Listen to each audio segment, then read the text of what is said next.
வெளிப்படுத்தின விசேஷம் 3ஆம் அதிகாரம் 8ஆம் வசனம். உன் கிரியைகளை அறிந்திருக்கிறேன், உனக்கு கொஞ்சம் பலன் இருந்தும் நீ என் நாமத்தை மறுதலியாமல் என் வசனத்தை கை கொண்டபடியினாலே இதோ திறந்த வாசலை உனக்கு முன்பாக வைத்திருக்கிறேன், அதை ஒருவனும் பூட்ட மாட்டான். ஹல்லேலூயா. திறந்த வாசலை உனக்கு முன்பதாக வைத்திருக்கிறேன், அதை ஒருவனும் பூட்ட மாட்டான் அல்லது பூட்ட முடியாது. அருமையான தேவனுடைய பிள்ளைகளே, திறந்த வாசல், an open door, ஒரு திறந்த வாசலை ஆண்டவர் வைத்திருக்கிறேன் என்று இங்கே அவர் வாக்கு கொடுக்கிறார். அருமையான தேவனுடைய பிள்ளைகளே, திறந்த வாசல் என்று சொல்லும் பொழுது பொதுவாக இந்த ஊழிய சம்பந்தமாக திறந்த வாசலை ஆண்டவர் வைத்திருக்கிறார் என்றால் சுவிசேஷம் அறிவிப்பதற்கு எந்த விதமான ஒரு தடையும் இல்லை என்பதைத்தான் நாம் புரிந்து கொள்வோம். இன்னொரு விதத்தில் நாம் பார்க்கும் பொழுது திறந்த வாசல் என்பது ஆண்டவர் நமக்காக வைத்திருக்கிற ஆசீர்வாதத்தை நாம் பெற்று அனுபவிக்கக்கூடிய ஒரு திறந்த வாசல். கிராமத்தில் வாழ்ந்தவங்களுக்கு தெரியும், தோட்டத்தில் போயிட்டு தண்ணீர் பாய்க்கிற அனுபவம் இருந்தா நான் சொல்வதை ஈஸியாக புரிந்து கொள்ளலாம். ஒரு இடத்துல பம்ப் செட் இருக்கிறது, மோட்டர் ஓடிட்டு இருக்குது, அந்த பம்பில் இருந்து நிறைய தண்ணி வருது, அது வந்து வாய்க்கால் வழியாக அந்த தண்ணி வரும், வயலுக்கு வந்துடும். வயல்ல சிறு சிறு பாத்திகளாக வைத்திருப்பாங்க. அந்த பாத்திகள் ஒன்றொன்றுக்கும் தண்ணீர் பாய்க்கிற அந்த செய்கையை நீங்க பார்த்தீங்கன்னா அந்த ரெண்டு பக்கமும் வரப்பு இருக்கும், சவர் போல வரப்பு என்று சொல்லுவார்கள். அதற்கு இடையில தான் தண்ணீர் போகும். இப்போ ஒருவேளை இந்த ரெண்டு வரப்புகளுக்கு இடையில தண்ணீர் போகும் பொழுது இடது பக்கமும் வலது பக்கமும் பாத்திகள் இருந்தாலும் செடிகள் இருந்தாலும் அந்த தண்ணீர் இந்த பாத்திகளுக்கு சென்று செடிகளுக்கு பயன் தராது. ஏனென்றால் இங்கே அடைக்கப்பட்டிருக்கிறது, அந்த வரப்பு அடைக்கப்பட்டிருக்கிறது. இந்த தண்ணீர் பாய்க்கிறவர்கள் தாங்கள் வைத்திருக்கிற மண்வெட்டியை வைத்து எந்த இடத்தை வெட்டி அங்கு ஒரு திறப்பு உண்டாக்குகிறார்களோ அந்த தண்ணி ஓடி வருகிற தண்ணி அந்த திறப்பை பார்த்த உடனே ஆயிரும், வலது பக்கம் திரும்பிடும். ஒருவேளை இந்த திறப்பு இடது பக்கத்தில் அந்த நீர் பாய்க்கிறவர் வெட்டி வைத்திருந்தால் உடனே அந்த தண்ணீர் அங்க ஓடி வரும். அது ஓடி வருகிற ஸ்டைலே பார்த்தீங்கன்னா வித்தியாசமாக இருக்கும். அப்போ இந்த ரெண்டு வரப்புகளுக்கு இடையில வலது பக்கமும் இடது பக்கமும் ஏராளமான செடிகள் இருந்தாலும் பாத்திகள் இருந்தாலும் அந்த தண்ணீர் இந்த செடிகளுக்கு போகவில்லை. காரணம் என்ன? அது அடைக்கப்பட்டிருக்கிறது. ஆனால் எந்த இடத்துல திறப்பு இருக்கிறதோ அந்த இடத்திற்குள்ளே தண்ணீர் சென்று அந்த பாத்தியை அது நிரப்புகிறது. அங்கே இருக்கிற செடிகளுக்கு அது பிரயோஜனமாக மாறுகிறது. இதே போலதான் ஆண்டவர் இந்த உலகத்தில் ஏராளமான ஆசீர்வாதங்களை ஆண்டவர் உருவாக்கி வைத்திருக்கிறார். அதை நாம் பெற்று அனுபவிக்க வேண்டும் என்றால் நம்முடைய வாசல் திறக்கப்பட்டிருக்க வேண்டும். ஹல்லேலூயா. சத்தமா சொல்லுங்க, ஹல்லேலூயா. நம்முடைய வாசல் அடைக்கப்பட்டு இருக்கிற சூழ்நிலை இருக்கும் என்றால் இந்த உலகம் முழுவதும் ஆண்டவருடைய ஆசீர்வாதத்தால் நிரம்பி இருந்தாலும் அந்த ஆசீர்வாதத்தை நான் பெற்று அனுபவிக்க முடியாது. என் வாசல் திறக்கப்பட்ட ஒரு வாசலாக இருக்கும் என்றால் ஆண்டவருடைய ஆசீர்வாதத்தை நான் பெற்று அனுபவிக்க முடியும். அநேகருடைய வாழ்க்கையிலே அந்த ஆசீர்வாதத்தின் வாய்க்கால் அல்லது ஆசீர்வாதத்தின் வாசல் அடைக்கப்பட்ட ஒரு சூழ்நிலையிலே காணப்படுகிறது. ஏன் அடைக்கப்பட்டிருக்கிறது? ஏன் அந்த வாசல் திறக்கப்படவில்லை? அந்த திறக்கப்பட வேண்டும் என்றால் என்ன செய்யணும்? சபை அதற்கு என்ன செய்யணும்? அந்த சபையில அந்த வாசல் அடைக்கப்பட்டிருக்கிறதுடைய காரணம் என்ன அப்படிங்கிறதை குறித்து நான் சொல்லிவிட்டு, இந்த பிலதெல்பியா சபை இருக்கிறதே அதற்கு மாத்திரம் ஏன் ஆண்டவர் திறந்த வாசலை வைத்திருக்கிறேன் என்று ஆண்டவர் சொல்லுகிறார். அப்ப அந்த பிலதெல்பியா சபையில ஆண்டவர் விரும்பி இருக்கிற காரியம் என்ன? ஏன் அது மற்ற சபைகளை இல்லை அப்படிங்கிற காரியங்களை குறித்து நாம் தியானிக்கலாம். அருமையான தேவனுடைய பிள்ளைகளே, சிலருடைய வாழ்க்கையில் நீங்க பார்த்தீங்கன்னா கையின் பிரயாசங்கள் எவ்வளவுதான் கஷ்டப்பட்டாலும் உழைத்தாலும் கண்விழித்து பிரயாசப்பட்டாலும் மாடு மாறி உழைச்சாலும் ஆசீர்வாதம் தங்காது. உழைச்சு உழைச்சு பார்ப்பாங்க, வியாபாரம் பண்ணி பண்ணி பார்ப்பாங்க, ஆனா அந்த ஆசீர்வாதத்தினுடைய பலனை அவர்களால் அனுபவிக்க முடியாது.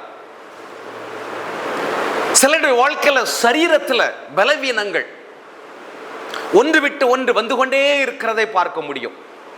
இதெல்லாம் ஆசீர்வாத குறைவுகள். அப்ப ஆண்டவர் நம்முடைய வாழ்க்கையில அந்த ஆசீர்வாதத்தினுடைய வாசலை திறக்கும் பொழுது அது ஒருவேளை கையின் பிரயாசமாக இருந்தாலும் சரி, சரீர சுகமாக இருந்தாலும் சரி, அதையெல்லாம் நம்முடைய வாழ்க்கையில நாம் பெற்று அனுபவிக்க முடியும். இந்த தரிசனம், சபைகளை குறித்த இந்த தரிசனத்தை யோவான் பத்மு தீவில் இருக்கும் பொழுது அவன் பெற்றுக் கொள்கிறதை நம்ம வேதத்தில் பார்க்கிறோம். இந்த வெளிப்படுத்தின விசேஷம் 1ஆம் அதிகாரம் 9ஆம் வசனத்தை நம்ம வாசித்து பார்த்தா, இயேசு கிறிஸ்துவின் நிமித்தமும் அவருடைய வசனத்தின் நிமித்தமும் நான் பத்மு தீவில் இருந்த பொழுது என்று யோவான் எழுதுகிறார். அருமையான தேவனுடைய பிள்ளைகளே, யோவானை குறித்து நம்ம நிறைய காரியங்கள் வாசித்து இருக்கிறோம். ஆண்டவரோடு கூட இருந்த சீஷர்களில் ஒருவர், யோவான் என்கிற சுவிசேஷத்தை எழுதினவர், 3 நிருபங்களையும் எழுதினவர், கடைசியாக இந்த வெளிப்படுத்தின விசேஷத்தையும் எழுதின ஒரு தேவனுடைய மனிதர். இந்த யோவானுடைய வாழ்க்கையில் நீங்க பார்த்தீங்கன்னா சாதாரண ஒரு மனிதன், ஆனால் இயேசுடைய சீஷராக மாறின பொழுது அவருடைய சீஷர் என்கிற அந்த ஒரு நிலைமைக்கு உயர்த்தப்படுகிறார். காலங்கள் போக போக அப்போஸ்தல நாட்கள் வரும் பொழுது அப்போஸ்தலனாகிய யோவான் என்று அழைக்கப்படுகிறார். நீங்க தொடர்ந்து இந்த வெளிப்படுத்தின விசேஷத்துடைய ஆரம்பத்தை நீங்க வாசித்து பாருங்க, தலைப்பை பாருங்க, திவ்ய வாசகனாகிய யோவான் என்று எழுதப்பட்டிருக்கிறது. இந்த திவ்ய என்கிற வார்த்தை, தமிழ் வார்த்தை இருக்கிறது பாத்தீங்களா, டிவைன். அப்போ சாதாரண ஒரு மனிதன் இயேசுவோடு சேர்ந்த பொழுது சீஷராக மாற்றப்படுகிறார், ஒரு சுவிசேஷகராக மாற்றப்படுகிறார், ஒரு அப்போஸ்தலர் என்கிற ஒரு பட்டத்திற்கு ஆண்டவர் அவர் உயர்த்துகிறார், நிருபங்களை எழுதுகிறார். ஆனால் எந்த ஒரு சீஷருக்கும் இல்லாத அளவுக்கு திவ்ய வாசகன் என்கிற ஒரு நல்ல அடைமொழியை ஆவியானவர் அவருக்கு கொடுக்கிறதை நம்ம பார்க்க முடிகிறது. இப்படிப்பட்ட இந்த யோவான் ஆண்டவராய் இயேசு கிறிஸ்துவுடைய தாயாரை பராமரிக்கிற அந்த பொறுப்பையும் அவர் பெற்றுக் கொள்ளுகிறதை பார்க்கிறோம். தன்னுடைய 90வது வயதில் தான் அவர் நாடு கடத்தப்படுகிறார். அப்போ ரோம அரசாங்கம் ஆட்சி செய்து கொண்டிருக்கிறது. இந்த ரோமர்களுக்கு விரோதமாக யார் செயல்படுகிறார்களோ, தேச துரோகிகள் என்று இந்த ரோம அரசாங்கம் யாரை அடையாளம் காணுகிறதோ அவர்களை நாடு கடத்தி இப்படி பத்மு தீவில் கொண்டு விட்டுருவாங்க. ஏன் பத்மு தீவில் கொண்டு விடுறாங்க? நீங்க நம்முடைய இந்திய தேசத்தினுடைய சரித்திரத்தை நீங்க வாசித்து பார்த்தா, வெள்ளக்காரங்க அந்தமான் இல்லையா, அங்கேதான் ஜெயில் வச்சிருந்தாங்க. கொடூரமான ஜெயில் அனுபவம். நீங்க பழைய சரித்திரத்தில் வாஸ்து பார்த்தீங்கன்னா அப்படிப்பட்ட ஒரு கொடுமையை யாரும் அனுபவித்திருக்க மாட்டாங்க. அந்த அந்தமானுடைய அந்த ஜெயில் அனுபவம் என்பது ஒரு கொடூரமானது.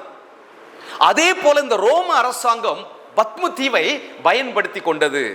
மனுஷ சஞ்சாரமற்ற ஒரு தீவு, 12 கிலோமீட்டர் நீளம், 8 கிலோமீட்டர் அகலம் உள்ள அந்த தீவுல ஒரு செடி பார்க்க முடியாது. அப்படின்னா ஒரு ஆமணக்கு செடி கூட தலைக்கு மேல இருக்க முடியாது.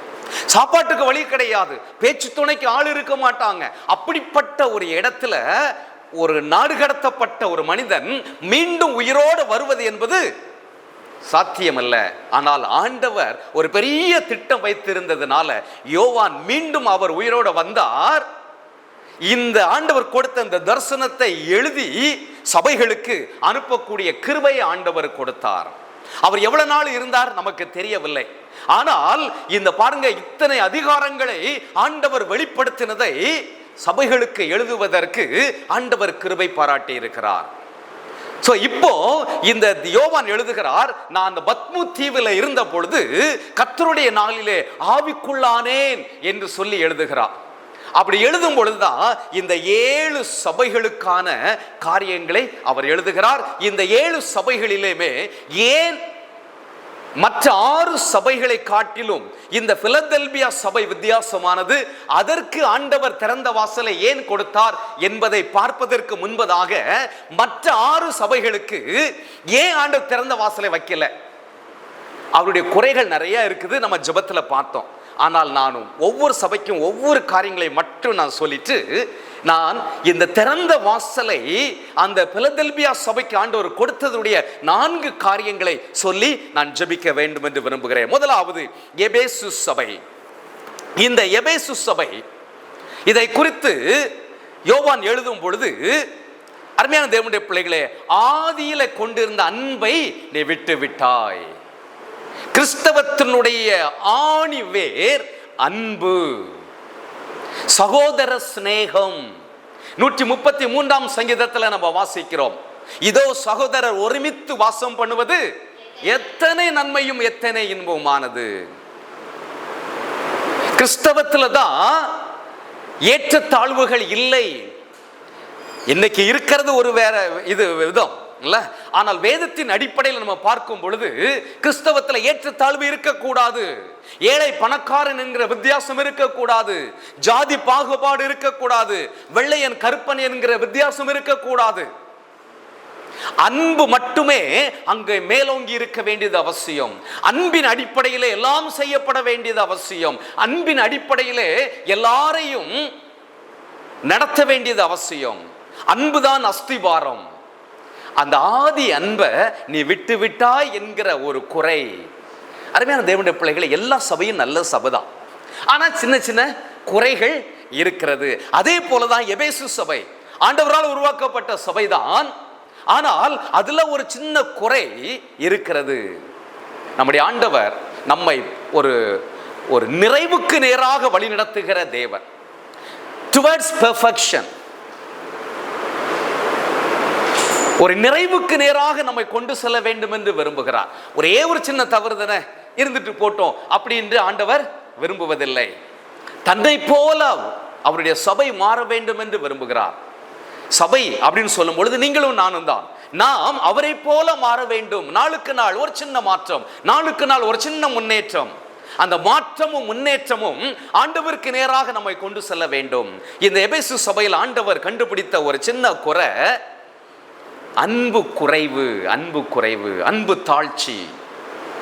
ஆதியில இன்றைக்கு ஒருவேளை நம்மளுடைய லைஃபை யோசித்து பார்ப்போமே, ஆண்டவரை ஏற்றுக்கொண்ட அந்த முதல் நாள் அல்லது தொடர்ந்து ஒரு மாதம், 6 மாதம், 1 வருடம் நம்ம எப்படி இருந்தோம், ஆனா இப்ப எப்படி இருக்கிறோம்? அந்த ஆதியில உள்ள ஆண்டவர் மேல உள்ள அன்பு நமக்கு இருந்ததா? அன்பு இருந்தா எதையும் செய்வதற்கு நம்மால் முடியும். அன்புதான் எல்லாவற்றுக்கும் காரணம். அன்பு இருந்தால் எதையும் இழப்பதற்கு தயாராக இருப்போம். மனுஷனுடைய அன்பு எது வரைக்கும் அப்படின்னு சொல்லி சயின்டிஸ்ட் கண்டுபிடிக்க முயற்சி பண்ணாங்களாம். பொதுவாகவே நம்ம சயின்டிஸ்டுகளாம் ஒன்று ஆராய்ச்சி பண்ணணும்னா ஒன்று குரங்கு எடுப்பாங்க இல்லை, அல்லது தவளைய. இவங்க ஒரு குரங்கையும் அந்த குரங்குடைய குட்டியையும் பிடிச்சிட்டு வந்தாங்க. ஒரு ஸ்விம்மிங் பூல் மாதிரி உள்ள ஒரு இடத்துல சென்டர்ல ஒரு பாறை மாதிரி ஒரு காரியத்தை செய்துட்டு அதுல இந்த குரங்கையும் குட்டி குரங்கையும் விட்டுட்டாங்க. சுற்றிலும் தண்ணி நிரப்பியாச்சு. இப்போ அந்த தண்ணி நிரம்பி கொண்டே இருக்கிறது. மோட்டர் போட்டு தண்ணியும் வந்துட்டே இருக்குது. குரங்கும் குரங்கு குட்டியும் ஜாலியா அந்த பாறை மேல சந்தோஷமா இருக்கிறாங்க. இப்போ பாறை பக்கத்துல தண்ணி வந்துருச்சு. பாறையில பாதி தண்ணி வந்துருச்சு, முக்காவாசி வந்துச்சு, மேல வந்துச்சு. இப்போ குரங்குடைய கால் வரைக்கும் தண்ணி. அந்த குட்டி குரங்கு நல்லா தண்ணியில விளையாடுது. தண்ணி இப்போ மேல வர ஆரம்பிச்சிச்சு, பாறை முழுகிடுச்சு. இப்போ அந்த குட்டி குரங்கு என்ன பண்ணுது, அம்மாவுடைய வயிற்று அப்படியே தலைகளை நின்று கட்டியா பிடிச்சிச்சு. இப்போ தண்ணி இன்னும் மேலே வந்துகிட்டே இருக்கு, ஏறிக்கிட்டே இருக்கு. இப்போ இந்த சயின்டிஸ்ட் எல்லாம் தூரத்தில் இருந்து அவங்க பார்த்துக்கிட்டே இருக்கிறாங்க என்ன நடக்க போகுது அப்படின்னு சொல்லி. இப்போ அந்த தண்ணி மேலே லெவல் ஏறிக்கிட்டே இருக்க குட்டி குரங்கு அம்மா மேலே ஏறி உட்காந்துச்சு முதுகுல. இப்போ தண்ணி இன்னும் மேலே வந்துகிட்டே இருக்குது, குரங்கு கூடிய அடி வயிற்று பகுதி வரைக்கும் வந்துடுச்சு.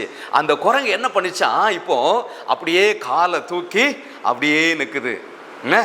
ஆமாம், குரங்கு மேலேயும் தண்ணி வர ஆரம்பிச்சுட்டே இருக்குது, தண்ணி முதுகு வரைக்கும் வந்துடுச்சு. இப்போ அந்த குட்டி குரங்கு அம்மாவுடைய தலையில் ஏறி உட்காந்துருச்சு, தண்ணி இன்னும் லெவல் மேலே ஏறிக்கிட்டே இருக்குது. இப்போ சயின்டிஸ்ட் எல்லாரும் ரொம்ப ஆச்சரியமாக பார்த்துக்கிட்டே இருக்கிறாங்க. இந்த குட்டி குரங்கு மேலே, தன்னுடைய குழந்தை மேலே இந்த குரங்குக்கு எவ்வளவு பாசம் பாருங்க.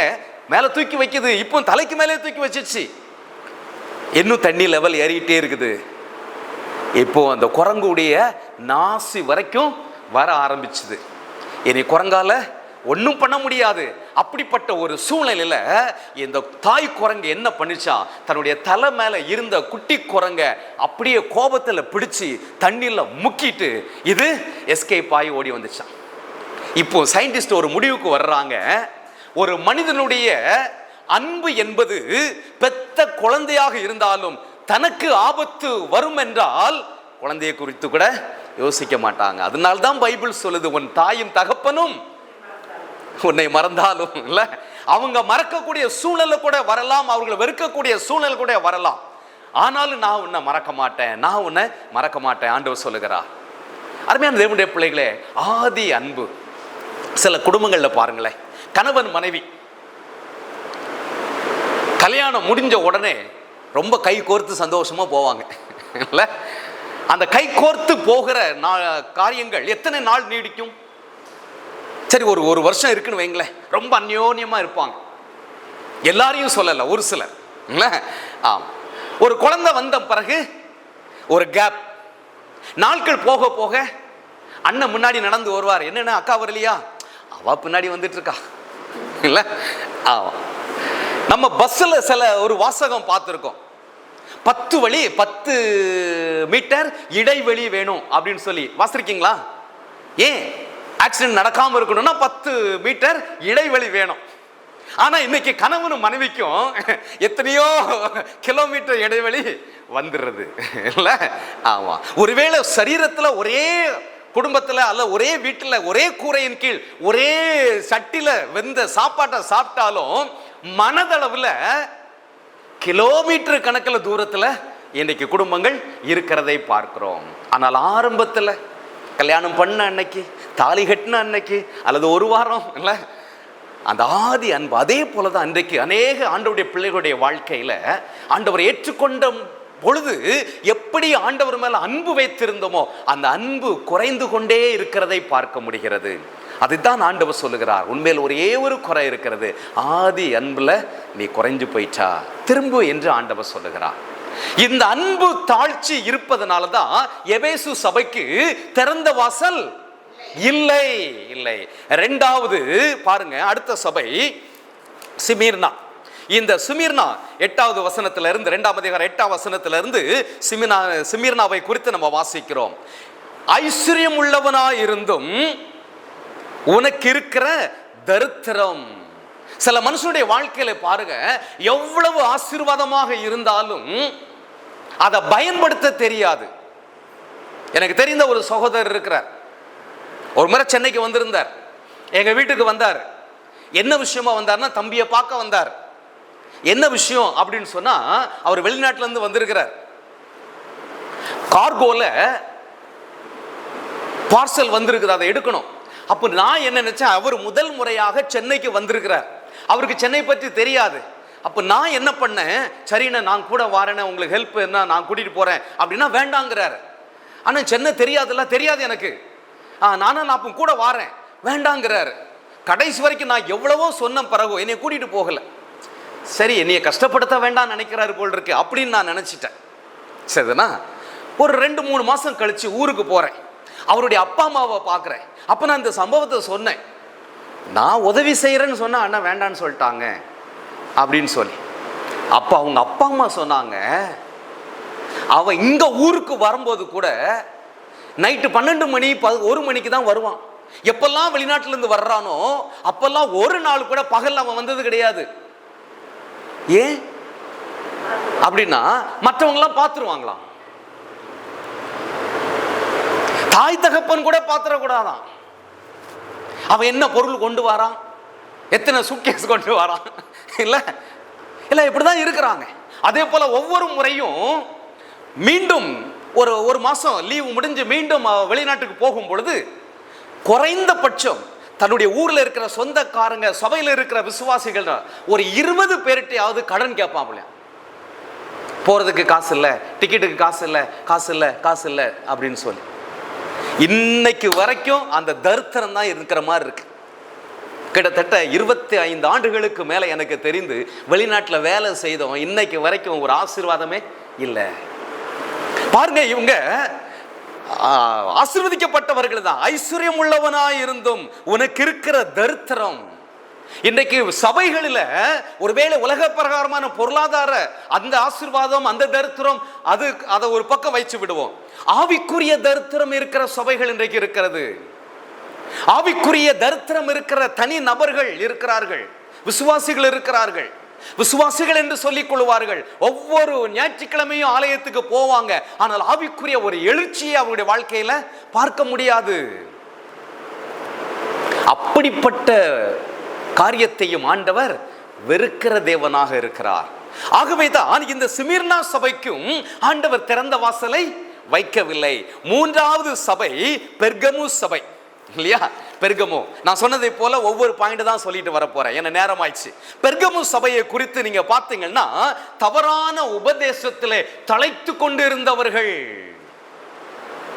அருமையான தேவனுடைய பிள்ளைகளை, இன்றைக்கு நம்ம வாழ்கிற இந்த காலகட்டம் துரு உபதேசங்கள், தவறான உபதேசங்கள், புது விதமான உபதேசங்கள் நாளுக்கு நாள் முளைத்து கொண்டு வருகிறதை பார்க்க முடிகிறது. புதுசு புதுசா பேசுறாங்க, வித்தியாசமா பேசுறாங்க. ஆனால் துரு உபதேசம் அதுல தழைத்து கொண்டிருக்கிற சபைகள் இருக்கிறது, அதை விரும்பி கேட்கிறவர்கள் இருக்கிறார்கள். அப்படிப்பட்ட ஒரு சூழ்நிலை நம்ம இங்க வந்து 2 காரியங்களை பார்க்கிறோம். பிலேயாமினுடைய உபதேசம். பிலேயாம் எதற்காக உபதேசம் பண்ணா?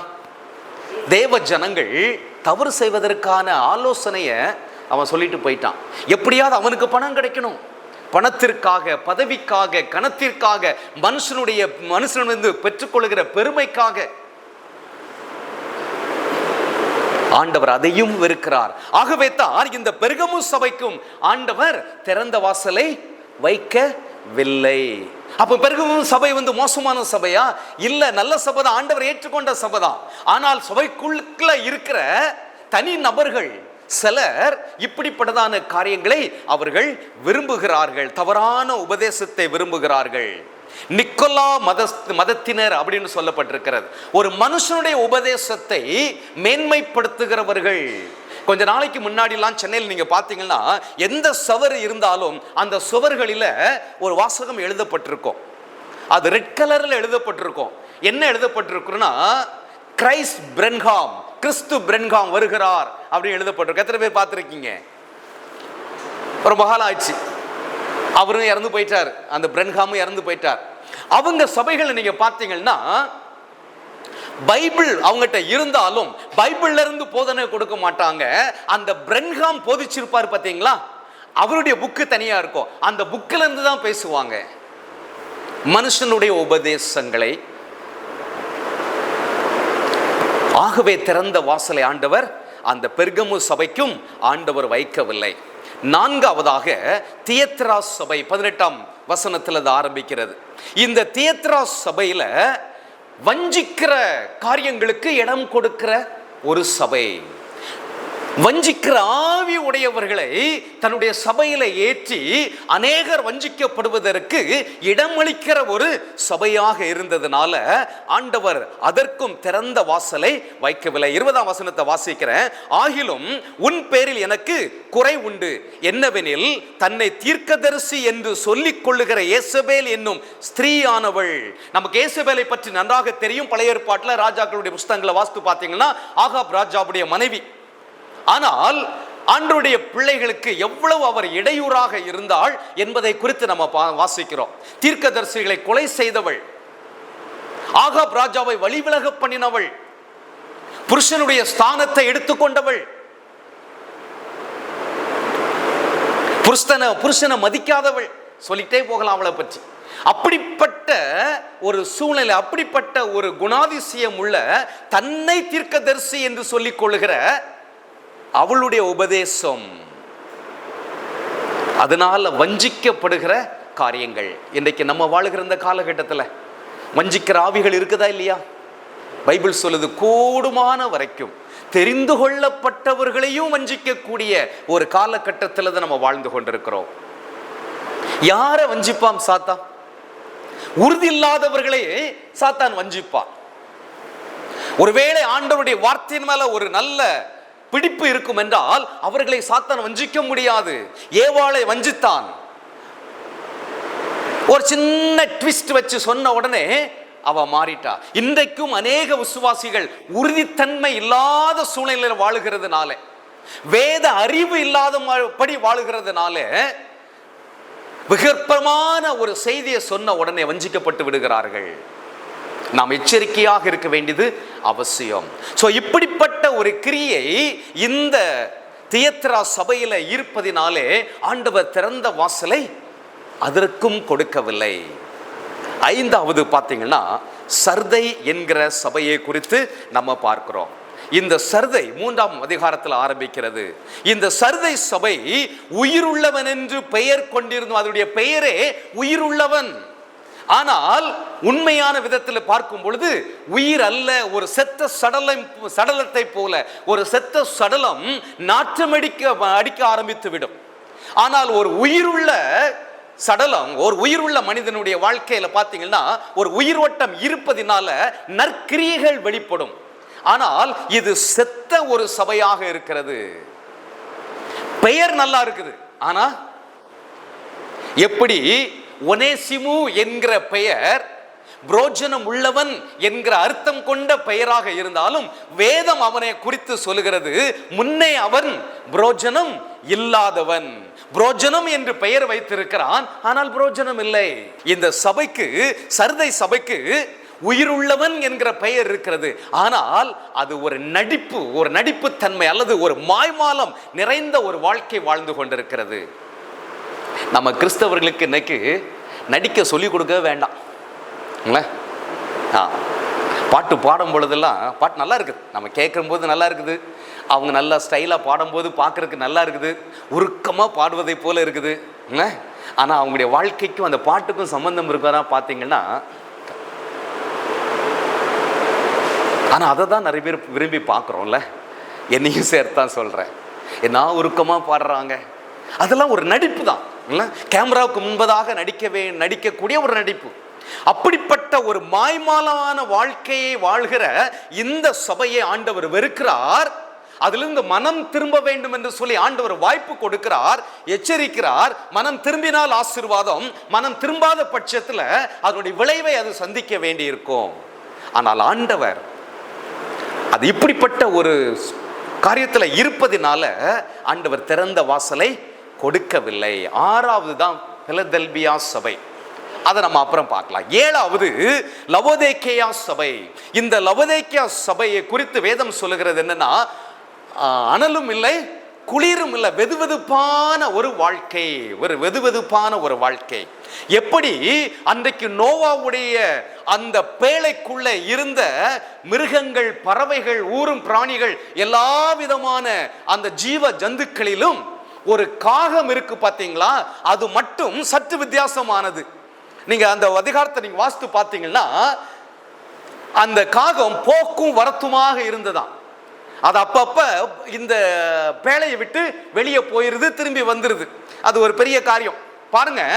அந்த காக்காவுடைய வாழ்க்கையின் அனுபவம் இந்த சபையில இருக்கிறது. பேழை என்பது ஒரு சபையை குறிக்கிற ஒன்று. ரட்சிப்பின் பேழை என்று சொல்லுவார்கள். அதற்குள்ள இருக்கிற எல்லா மிருகம், பறவைகளும் அடங்கி உள்ள உட்கார்ந்து இருக்குது. ஆனா இந்த காகம் மாத்திரம் போயிட்டு வருது. வெளியே போயிட்டு நல்ல செத்த சடங்குகளை கொஞ்சம் சாப்பிட்டுட்டு திருப்பி நல்ல பிள்ளை மாதிரி உள்ள வந்துருது இல்ல? ஆமா. ஆனா புறாவை பாருங்க, அதுக்கு உள்ளங்கால் வைத்து இளைப்பாறதுக்கு இடமே இல்லாம உள்ள வந்துருது. அருமையான தேவனுடைய பிள்ளைகளே, இந்த காக்காவுடைய வாழ்க்கையை போல உள்ள ஒரு வாழ்க்கை உள்ள சபைதான் இந்த லவோதிக்கேயா சபை. இரட்ட வாழ்க்கையை ஆண்டவர் வெறுக்கிறார். இன்றைக்கு நம்ம சபைக்கு வரும் பொழுது எப்படி வருகிறோம்? வெளியே மற்ற நாட்கள் திங்கட்கிழமையில இருந்து சனிக்கிழமை வரைக்கும் நம்முடைய வாழ்க்கை எப்படி இருக்கிறது? ஞாயிற்றுக்கிழமை மாத்திரம் நல்ல அழகான ட்ரெஸ் போட்டுட்டு முடிந்தா வெள்ளையும் சொல்லையுமா வர்றோம் இல்ல? ஆமா, பார்க்கறதுக்கு அழகா இருக்கிறது. நல்லா பைபிளை கையில வச்சுட்டு வர்றோம், ரொம்ப சந்தோஷம். ஆனால் திங்கட்கிழமையிலிருந்து வெள்ளி சனிக்கிழமை வரைக்கும் நம்முடைய வாழ்க்கை எப்படி இருக்கிறது? நம்முடைய அலுவலகத்தில் நம்முடைய வாழ்க்கை சாட்சி உள்ள வாழ்க்கையா இருக்கிறதா? நம்முடைய கம்பெனியில நம்ம வேலை, நமக்கு நாம் பணிக்கு வைத்திருக்கிற மற்றவர் நம்மை பார்த்து நற்சாட்சி சொல்லுகிறார்களா? அல்லது நம்முடைய அதிகாரி நம்மை பார்த்து நற்சாட்சி சொல்லுகிறாரா? ஆண்டவருக்கு ஒரு நற்கந்தங்களாக நம்ம வாழ்கிற இடத்துல நம்ம வாழ்கிறோமா? இரட்ட வாழ்க்கை. ஒரு வாலிபன் சொன்னா, நீங்க சொல்றதெல்லாம் நல்லதா இருக்குது, நீங்க பேசுறதெல்லாம் கேட்கும் பொழுது ஐயோ ஆண்டவருக்காக இப்படி வாழணும்னு வைராக்கியமா இருக்குதுன்னு. ஆனா திங்கட்கிழமை அலுவலகத்துக்கு போன பிறகு அங்க எங்க சூழ்நிலையே மாறிடுதே, அங்க போன உடனே வேற ஒரு வாழ்க்கை வாழ வேண்டி இருக்கிறதே. இப்ப நிறைய வாலிபர்கள் ஐடி கம்பெனிலாம் வேலை செய்யக்கூடிய அநேக வாலிப தங்கச்சிமார் தம்பிமார் இரட்டை வாழ்க்கை வாழ்வதற்கு பழகி கொள்ளுகிறார்கள். அவங்க சொல்ற காரியங்கள் இங்க வந்த ஆண்டவருடைய பிள்ளைகளை மாறி வாழ்வதற்கு பழகி கொள்ளுகிறார்கள், வெளியே காட்டுவதற்கு பழகி கொள்ளுகிறார்கள். வெளியே போன உடனே மற்ற பிள்ளைகளோடு கூட சேர்ந்து அந்த உலகத்திற்கு ஏற்ற விதத்துல வேஷம் தரித்து கொண்டு வாழ்வதற்கும் பழகி கொள்ளுகிறார்கள். நாங்க இந்த சபைக்கு அடுத்த காரியங்களை நாங்க எங்களுடைய அலுவலகத்தில் நாங்க அப்ளை பண்ணா எங்களுக்கு வேலை இருக்காது. ஆகவே அங்க அப்படி மாறிக்கொள்ள வேண்டி இருக்கிறது. இங்க வந்தா மற்றவங்களுக்கு ஏற்றதை போல, விசுவாசிகளுக்கு ஏற்றதை போல, ஆவிக்குரியவர்களைப் போல நான் எங்களை மாற்றிக்கொள்ள வேண்டி இருக்கிறது. இரட்ட வாழ்க்கை ஆண்டவர் வெறுக்கிறார். அனலும் இல்லாமல் குளிரும் இல்லாமல் இருக்காத, வாந்தி பண்ணி போடுவேன் என்று சொல்லுகிறார். அருமையான தேவனுடைய பிள்ளைகளை, ஆகவே தான் இந்த லவோதிக்கேயா சபைக்கும் ஆண்டவர் திறந்த வாசலை வைக்கவில்லை. ஆனால் ஒரே ஒரு சபைக்கு மட்டும், ஆறாவது சொல்லப்பட்ட அந்த பிலதெல்பியா சபைக்கு மட்டும் ஆண்டவர் திறந்த வாசலை வைத்திருக்கிறேன் என்று சொல்லுகிறார். காரணம், ஒரு 4 காரணத்தை சொல்லிட்டு நான் முடிக்க விரும்புகிறேன். அந்த 4 காரணமும் அந்த 3ஆம் அதிகாரம் 8ஆம் வசனத்தில் இருக்கிறது. மீண்டும் ஒரு முறை அந்த வசனத்தை நானே வாசிக்கிறேன். உன் கிரியைகளை அறிந்திருக்கிறேன், உனக்கு கொஞ்சம் பலன் இருந்தும். முதலாவது காரியம், ஆண்டவர் நம்மை பார்க்கிற ஒரு காரியத்துல கொஞ்சம் எனக்கு இருக்கிறது, கொஞ்சம் பலன் இருக்கிறது, ஆண்டவருக்காக என்ன ஓடுறேன், கொஞ்சம் ஞானம் தான் இருக்கிறது, அந்த ஞானத்தை ஆண்டவருக்காக பயன்படுத்துகிறேன், கொஞ்சோல தான் என்கிட்ட இருக்குது, ஒரு 100 ரூபாய் இருக்குது, இதுல என் தேவனுக்காக நான் எதையாவது செய்யணும், கொஞ்சம் தாளந்து தான் இருக்கிறது, இந்த தாளந்தையும் ஆண்டவருக்காக நான் பயன்படுத்தணும். கொஞ்சத்தில் உண்மை உள்ளவனை ஆண்டவர் எதிர்பார்க்கிறார். அந்த கொஞ்சம் உண்மை உள்ளவர்களை ஆண்டவர் மேன்மைப்படுத்த வேண்டும் என்று விரும்புகிறார். சாரிபாத் விதவையை குறித்து நம்ம வேதத்துல வாசிக்கிறோம். தீர்க்கதரிசி போகிறாரு, அவளை பார்த்த உடனே கேட்கிறாரு, எனக்கு ஒரு அப்பம் சுட்டு கொடு. அவன் என்ன சொல்றா, ஒரு படி மாவு, கைப்பிடி இல்ல, ஆமா, கொஞ்சம் எண்ணெய், கொஞ்சம் எண்ணெய், அதுல முதல்ல எனக்கு கொண்டு வா. ஆமா, அதுக்கு பிறகு நடந்த அற்புதத்தை பார்த்தீங்களா? கொஞ்சத்துல ஆண்டவரை கனப்படுத்தும் பொழுது ஆண்டவர் திறந்த வாசலை நமக்கு வைக்கிறார். ஆசீர்வாதத்தின் வாய்க்காலை ஆண்டவர் திறக்கிறார். ஆசீர்வாதத்தினுடைய அந்த ஊற்றுக்கண்களை ஆண்டவர் திறக்கிறார். அந்த ஆசீர்வாதத்தை நாம் பெற்று அனுபவிக்கக்கூடிய அந்த வாசலையும் ஆண்டவர் நமக்கு திறந்து தருகிறார். ஹல்லேலூயா. ஆகாரை பாருங்க, அந்த ஊற்று பக்கத்துல தான் இருக்கு, நீர் ஊற்று. ஆனா அவளுக்கு அதை கண்டுபிடிக்க முடியவில்லை. ஆண்டவர் அவருடைய கண்ணை திறந்த பொழுது அந்த தண்ணீரை பார்க்கிறாள், அதை எடுத்து பிள்ளைக்கு கொடுக்கிறாள், பிள்ளையுடைய உயிர் திரும்ப வருகிறது. ஆசீர்வாதம் பக்கத்துல தான் இருக்கிறது. நான் ஆரம்பத்தில் சொன்னதை போல அந்த வாய்க்கால ஓடுகிற தண்ணீர் அடைக்கப்பட்டு இருக்கும் பொழுது அந்த பக்கத்தில் இருக்கிற அந்த செடிகளுக்கு அது பிரயோஜனமற்றது. ஆனால் அந்த வாய்க்கால் எந்த இடத்துல திறக்கப்படுகிறதோ இந்த தண்ணி பாய்ந்து ஓடி அந்த பாத்திகளை நிரப்பி அதுல இருக்கிற செடிகளுக்கு அது பயனுள்ளதாக மாறுகிறது. கொஞ்சமா இருக்குது. ஆனா நம்ம மனுஷனுடைய இயல்பு என்ன தெரியுமா? எனக்கே கொஞ்சம் தான் இருக்கு இல்லை, எனக்கே இவ்வளோதான் இருக்கு, எனக்கே பத்தாது, எனக்கே இவ்வளோதான். குறைகளையே இன்றைக்கு அநேக நேரங்கள் நம்ம பார்க்க பழகிட்டோம். குறைகளையே பார்க்க பழகிட்டோம். குறை இல்லாத மனுஷன் இந்த உலகத்தில் இல்லை. அவன் லட்ச லட்சமா சம்பாதிக்கிறவனுக்கும் பணக்குறைவு இருக்குது இருக்குது. எனக்கு தெரியும், ஒரு ஒரு நல்ல கோடீஸ்வரர் தான். ஒரு நாள் உங்க வீட்டுக்கு போயிருக்கிறேன். தலையை சொரிஞ்சுக்கிட்டே இருக்கிறாங்க கணவனும் மனைவியும். என்ன ஆச்சு அப்படின்னா, பிரதர் கொஞ்சம் உங்களுக்கு கொடுக்கறதுக்கு ஒண்ணுமே இல்லை. ஆமாம், ரொம்ப கோடீஸ்வரங்க. யாருக்குமே பண கஷ்டம் வரும் இல்லையா? ஆமாம். நம்ம குறையே பார்த்துட்டு இருந்தா அடுத்த ஸ்டெப் நம்மளால எடுத்து வைக்க முடியாது முடியாது. இருப்பதில் என் தேவனை கனப்படுத்த வேண்டும். கொஞ்சம் தாழ்ந்து இருக்கிறது, பயன்படுத்துங்க. அந்த தாழ்ந்து விருத்தி அடையும். 5 10 மாறும், 2 4 மாறும். ஆனால் ஒரு தாளந்தை பெற்றுக்கொண்டவன் அவனுடைய செயலை பாருங்கள், அவனுடைய குணத்தை பாருங்கள். அதை புதைச்சி வச்சுட்டான், ஒண்ணுமே கிடைக்கல. அது மாத்திரம் ஒன்றும் கிடைக்கிறது இல்லை, இருக்கிறதையும் இழந்து போயிட்டான். ஸோ இந்த பிலதெல்பியா சபை அந்த கொஞ்சத்திலையும் அது உண்மை உள்ளதாக இருந்தது. 2வது, என் நாமத்தை மறுதலியாமல். அருமையானவர்களே, சபை உபத்திரவத்துக்கு நேராக போய் கொண்டிருக்கிறது. உபத்திரவ காலம் அன்றைக்கு மட்டுமல்ல, இன்றைக்கும் இருக்கிறது. இன்னும் உபத்திரவம் அதிகமாக தான் ஆகும் என்னுள்ள காலங்களில். அப்படி உபத்திரவங்கள் வரும் பொழுது ஆண்டவரை மறுதலிப்போமா அல்லது உறுதியாக இருப்போமா? பேதுருவை பாருங்க, ஆண்டவரோடு கூட இருந்தவதா, கடல் மேல் நடந்தவன் தான், ஒரு வயதுல மூத்த சீஷன் தான். ஆண்டவர் எல்லா இடத்துக்கும் போகும் பொழுது அந்த பிரதான சீஷர்கள்ல இவனும் ஒருவன் தான். எல்லாரும் அண்ணன்னு சொல்லி அழைச்சிருப்பாங்க அன்னைக்கு இல்லையா? ஆமா. ஆனால் ஒரு இக்கட்டுன்னு வரும் பொழுது ஆண்டவரை மறுதலிச்சிடுறான். அப்படிப்பட்ட சூழ்நிலை வந்தாலும் ஆண்டவரை மறுதலிக்காத ஒரு சபை. ஆகவே திறந்த வாசலை ஆண்டவர் அதற்கு வைத்திருக்கிறார். 3வது, இதே இடத்துல நீங்க பார்த்தீங்கன்னா, எப்பொழுது ஒரு மனிதன் இன்னொருத்தரை மறுதலிப்பான்? அவர்கள் செய்த நன்மையை மறக்கும் பொழுது, அல்லது ஒரு உண்மையற்ற தன்மை அவனுடைய வாழ்க்கையில வரும் பொழுது அந்த மறுதலிக்க கூடிய ஒரு சூழ்நிலை வந்துவிடும். ஆனால் இந்த சபை ஆண்டவர் செய்த நன்மையை மறக்காமல் இருந்த ஒரு சபை, உண்மையுள்ள ஒரு சபையாக இருந்ததினாலே ஆண்டவர் திறந்த வாசலை அதற்கு முன்பதாக வைத்திருந்தார். கடைசியாக அருமையான தேவனுடைய பிள்ளைகளே, அதே வசனம் சொல்லுகிறது, என் வசனத்தை கை கொண்டபடியினாலே. ஹல்லேலூயா. என் வசனத்தை கை கொண்டபடியினாலே. ஆண்டவருடைய வசனம், இயேசுனா அவருடைய வசனம் தான் இல்லையா? ஆமா. வார்த்தையா இருந்த தேவன் மாம்சமாகி கிருபையினாலும் சத்தியத்தினாலும் நிறைந்தவராய் என்று வேதம் சொல்லுகிறது. அவருடைய வார்த்தை ஒவ்வொரு முறையும் நீங்கள் வேதத்தை திறக்கும் பொழுது இயேசுடைய சாயலை வேதத்தில் நாம் பார்க்க முடியும். அப்போ வேதம் நம்முடைய வாழ்க்கையில நம்முடைய ஊனோட கலந்திருக்க வேண்டியது அவசியம். என்னுடைய வார்த்தைக்கு நடுங்குகிறவனையே நோக்கி பார்ப்போம். ஆண்டவருடைய அட்டென்ஷன் நம்ம பக்கம் இழுக்கணும் அப்படின்னு சொன்னா அவருடைய வசனத்திற்கு நடுங்கணுமா?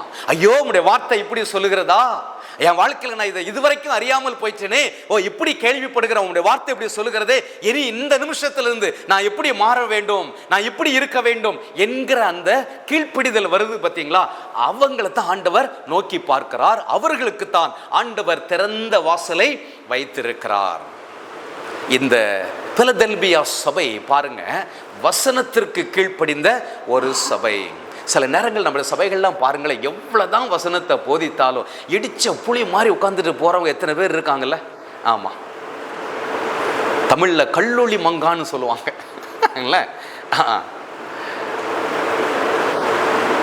என்ன தான் வசனத்தை பிரசங்கித்தாலும் அந்த மனம் மாற்றம் அப்படிங்கிறது வரவே வராது. ஆமா, எப்படி வந்தாங்களோ அப்படியே போவாங்க. ஆனா மாறாம தவறாம வந்துருவாங்க இல்ல? ஆமா. அருமையான தேவனுடைய பிள்ளைகளை, வசனத்தை கேட்கும் பொழுது ஒவ்வொரு முறையும் நம்ம வாசிக்கும் பொழுதுனாலும் சரி, தியானிக்கும் பொழுதானாலும் சரி, மற்றவங்க செய்தி கொடுக்கும் போதும் சரி, ஐயோ இந்த வசனத்தை என்னுடைய வாழ்க்கையில் நான் கடைப்பிடிக்கலையே, இதை கடைப்பிடிக்கணும் அப்படிங்கிற அந்த உணர்வு வந்துச்சுனாலே ஆண்டவர் நமக்கு முன்பதாக திறந்த வாசலை வைத்து விடுவார். ஆகவே அருமையான தேவனுடைய பிள்ளைகளை, இந்த 4 காரியங்கள் இந்த பிலதெல்பியா சபையில் இருந்ததுனால ஆண்டவர் திறந்த வாசலை வைத்திருந்தார். ஆகவே இந்த சபை என்று சொல்லும் பொழுது நம்மை குறிக்கிறது இல்லையா? நீங்களும் நானும் தான் சபை. அப்போ நம்முடைய வாழ்க்கையில் இந்த ஒவ்வொரு காரியத்தையும் நம்ம ஒப்பிட்டு பார்ப்போம். மற்ற 6 சபைகளில் இருந்த அந்த குறைகளை பற்றி சொன்னோம் இல்லையா? அந்த குறைகள்லாம் என் வாழ்க்கையில் இருக்கிறதா? ஆண்டவரே, நான் அதை மாற்றிக்கொள்கிறேன். ஆண்டவரே, இந்த பிலதெல்பியா சபையில் இருந்த அந்த 4 நற்காரியங்கள் என் வாழ்க்கையில் நான் கடைப்பிடிப்பதற்கு எனக்கு உதவி செய்யுங்க ஆண்டவரே. இன்றிலிருந்து ஆண்டவரே, நான் கொஞ்சம் இருந்தாலும் என் தேவனுக்காக நான் செய்வேன், என் தேவனுக்கு முதலிடம் கொடுப்பேன், எந்த சூழ்நிலையிலும் உண்மை மறுதலியாமல் இருப்ப ஆண்டவரே, எனக்கு பலன் தாரும், கிருபை தாரும் என்று சொல்லி நம்ம கேட்போம். எல்லா சூழ்நிலைகளிலும் உண்மையாக இருக்க பழகுவோம். இந்த உண்மை என்பது எல்லா இடத்திலையும் அவசியம், எல்லாரோடும் அவசியம். உறவுகளில் உண்மையா இருக்கணும், கணவன் மனைவி உறவுகளில் உண்மையா இருக்கணும், பெற்றோர்கள் பிள்ளைகள் என்கிற உறவுல உண்மையாக இருக்கணும். நம்முடைய பாஸ் நமக்கு உறவு சரியாக இருக்கணும் இல்லையா? பணத்தில் உண்மையாக இருக்கணும், நேரத்தில் உண்மையாக இருக்கணும், நமக்கு ஆண்டவர் கொடுத்திருக்கிற பொறுப்புல உண்மையா இருக்கணும். சில நேரம் நம்ம எல்லாத்துலயும் உண்மையா இருந்துருவோம், நேரத்தில் உண்மை இல்லாமல் போயிடுவோம். நேரத்திலையும் உண்மையாக இருக்கணும். 8 மணி நேரம் வேலை செய்யணும் அப்படின்னு சொல்லி நம்முடைய சட்டம், நம்முடைய கம்பெனியில் சொல்லி இருக்கிறாங்களா, வேலை செய்கிற இடத்துல சொல்லியிருக்காங்களா, 8 மணி நேரம் சின்சியராக வேலை செய்வோம். ஆண்டவர் பார்க்கிறார். ஒருவேளை நம்ம வேலை செய்த நிமித்தம் அந்த கம்பெனி நிறைய லாபத்தை ஈட்டி கொள்ளலாம், ஆனால் உங்களுக்கு கொஞ்சமாக தான் சம்பளம் கொடுக்கலாம். நம்ம வாங்குற சம்பளத்துக்கு இவ்வளோ செய்தால் போதும் அப்படின்னு இந்த உலக மனுஷன் சொல்லுவான் இல்லை. ஆனால் ஆண்டோடைய பிள்ளைகள் அப்படி இல்லை. நம்ம சின்சியராக ஆண்டவருக்கு பயந்து அந்த 8 மணி நேரமும் ஒழுங்க பணிகளை நம்ம செய்வோம் என்றால், ஒருவேளை அந்த கம்பெனி ஓனரோ கம்பெனியோ கனப்படுத்தாமல் இருந்தாலும் உங்களை உருவாக்கின தேவன் உங்களை கனப்படுத்துவார். ஹல்லேலூயா, ஹல்லேலூயா. ஒரு நாள் அதை மறக்காதீங்க. ஒரே ஒரு நடந்த சம்பவத்தை சொல்லிட்டு நான் முடிக்க விரும்புகிறேன். நாங்குநேரி அப்படின்னு சொல்லி திருநெல்வேலி மாவட்டத்தில் ஒரு ஊர் இருக்கிறது. அங்கே மாரநாதா அப்படின்னு சொல்லி ஒரு சபை இருக்கிற, நல்ல பெரிய சபை. அங்கே பைபிள் காலேஜும் இருக்கிறது. அங்கே எனக்கு தெரிந்த ஒரு ஊழியரை அந்த சபையில் போதகராக ஜாயின் பண்ணி விட்டேன். அவருக்கு ஒரு சின்ன கிராமம் கொடுத்துருந்தாங்க. அந்த கிராமத்தில் 2 பாட்டி தான் ஆராதனைக்கு வருவாங்க. அங்கே சபை ஃபவுண்டேஷன் போட்டிருக்கிறாங்க, சபை கட்டலை, ஆனால் ஒரு வீடு இருக்கிறது. அதில் தங்கி அந்த கிராமத்தில், சுற்று வட்டார கிராமத்தில் ஊழியம் செய்யணும் அப்படின்னு சொல்லி முதல் நாள் என்னையும் வச்சு அந்த பாஸ்டர் அந்த சகோதரருக்கு ஆலோசனை சொல்லி அந்த கிராமத்திற்கு அந்த வீட்டுடைய கீயும் கொடுத்து அனுப்பிட்டார். 2 பாட்டி தான் ஞாயிற்றுக்கிழமை ஆராதனைக்கு வருவாங்க. ஒரு 4-5 சின்ன பிள்ளைகள் வருவாங்க. இவங்க கணவன் மனைவியும் அந்த கிராமத்தில் போய் ஊழியம் செய்ய ஆரம்பித்தார்கள். பண கஷ்டம் உண்டு, நானும் கொஞ்சம் ஹெல்ப் பண்ணுவேன், எங்களுடைய சகோதரிகளும் கொஞ்சம் ஹெல்ப் பண்ணுவோம், அப்படி ஊழியம் செய்துட்டு இருந்தாங்க. இந்த நாங்குநேரி சபையில் பாருங்க, எத்தனையோ ஆண்டு காலமாக டிசம்பர் 1ஆம் தேதியிலிருந்து 23ஆம் தேதி வரைக்கும் டான் பிரீச்சிங், அதிகாலை சுவிசேஷ ஊழியம் 4 மணிக்கு சபையிலிருந்து புறப்படுவாங்களாம். அப்போ பாஸ்டர் சொல்லியிருக்கிறாங்க, இப்படி நம்ம வழக்கம் போல இந்த வர்ற டிசம்பர் மாதம் இந்த சுவிசேஷ ஊழியம் இருக்கிறது, 4 மணிக்கு சபையிலிருந்து புறப்பட்டுருவோம், நீங்கள் முடிஞ்சா வாங்க பிரதர் அப்படின்னு சொல்லியிருக்கிறார். இந்த கணவன் மனைவி ஊழியர்கள் 2 பேரும் இவங்க இருக்கிற இடத்துல இருந்து இந்த தலைமை சபை கிட்டத்தட்ட 28 கிலோமீட்டர். இவங்க காலையில் இவங்க இருக்கிறது ஒரே ஒரு பழைய சைக்கிள், அது ஒரு 600 ரூபாய்க்கு நான் வாங்கி கொடுத்தேன். பாருங்க, அந்த சைக்கிளில் ஒய்ஃபை வச்சுட்டு, குழந்தைகள் கிடையாது, 30 கிலோமீட்டர் 28 கிலோமீட்டர் அவங்க சைக்கிளில் போகணும்னா எவ்வளோ நேரம் ஆகும் பாருங்க. ஒரு 1 மணி நேரம் ஆகாது, மேலேயே ஆகும். அப்போ அவங்க 3 மணிக்கு கிளம்பி ஆகணும். 3 மணிக்கு கிளம்பணும்னா அதுக்கு முன்னாடி ஒரு அரை மணி நேரத்துக்கு முன்னாடியாவது எழுந்திருந்து கிளம்பணும். இவங்க டெய்லி இந்த சைக்கிளில் ஒயிட் அண்ட் ஒயிட் போட்டுட்டு இவங்க போகிறத காலையில் 3:45 ஒரு பெட்டி கடை திறக்கிற ஒரு ஐயா பார்த்துக்கிட்டே இருந்திருக்கிறார். ஒரு வாரம் ஓடிச்சு, இவர் எங்கே போகிறாருங்கிறதையும் பார்த்துட்டாரு. ஒரு நாள் கடையை பூட்டிட்டு நேராக அந்த தலைமை பாஸ்டர்கிட்ட போயிட்டு காலையில் ஒரு 3:45 ஒரு கணவன் மனைவி சைக்கிளில் வர்றாங்களே, உங்கள் எதுக்காக வர்றாங்க அப்படின்னு போய் விசாரிச்சுக்கிறேன். அப்போ இந்த பாஸ்டர் சொல்லியிருக்காரு, இப்படி வந்து ஊழியத்துக்காக வர்றாங்க. எங்கேருந்து வர்றாங்க? இந்த கிராமத்தில், அந்த கிராமத்தில் இருந்து சைக்கிளில் இவ்வளோ தூரம் வர்றாங்களா? வந்துட்டு அன்னைக்கே அவங்க முடிச்சுட்டு திரும்பி போகணும் 30-60 கிலோமீட்டர் சைக்கிளில் போகணும். இவருக்கு ஏதாவது ஒரு உதவி செய்யணும்னு மனசில் நினச்சிட்டார். அப்போ சொல்லியிருக்காரு, ஐயா அவருக்கு நான் ஏதாவது உதவி செய்யணும். உடனே பாஸ்டர் சொல்லியிருக்கிறாரு, அந்த சபை இன்னும் கட்ட முடியாமல் இருக்குது, ஃபவுண்டேஷன் போட்டுட்டோம், இன்னும் கட்டுறதுக்கு இல்லை. எவ்வளோ விசுவாசிகள் இருக்காங்க? 2 பேர் தான் இருக்கு. 2 பேர் தானே விசுவாசிகள் இருக்காங்கயா. விசுவாசிகள் வரும்பொழுது ஆண்டவர் செய்வார். இந்த சொல்லுகிற மனிதர் இவங்க சபை விசுவாசி கிடையாது, அவர் ஒரு CFSI சபையில் உள்ளவர். சரிதானா? ஆமாம். ஆனால் நான் ஏதாவது ஒரு உதவி செய்யணும். இவ்வளோ ஒரு அதிகாலையிலே ஆண்டவர் மேல ஒரு அன்பு இருப்பதனால, அழிந்து போகிற மக்களை குறித்த ஒரு பாரம் இருப்பதனால, ஒரு உண்மையோடு கூட இத்தனை கிலோமீட்டர் சைக்கிள் மிதிச்சு வர்றாங்கன்னா அவங்களுக்கு ஏதாவது செய்யணும் அப்படின்னு சொல்லிட்டு அவர் போயிட்டாரா. ஒரு 3 நாள் கழித்து இந்த தலைமை பாஸ்டரையும் அவரையும் கூட்டிட்டு போயிட்டு ஒரு அழகான புது பைக் வாங்கி கொடுத்துட்டார். ஹல்லேலூயா. ஆண்டவருக்கு உண்மையாக நம்ம ஏதாவது செய்தோம்னா, ஸ்தாபனம் சில நேரங்களில் உதவி செய்யாது. ஸ்தாபனங்கள் சில நேரங்கள் என்ன நினைக்கும்? சட்டத்திட்டங்களை பார்க்கும், இல்லை ஐயோ பணம் இல்லைன்னு நினைக்கும். இப்படி பல காரியங்கள் இருக்கிறது. ஆனால் நம்மை பார்க்கிற ஆண்டவர் நம்மை ஆசீர்வதிப்பார்.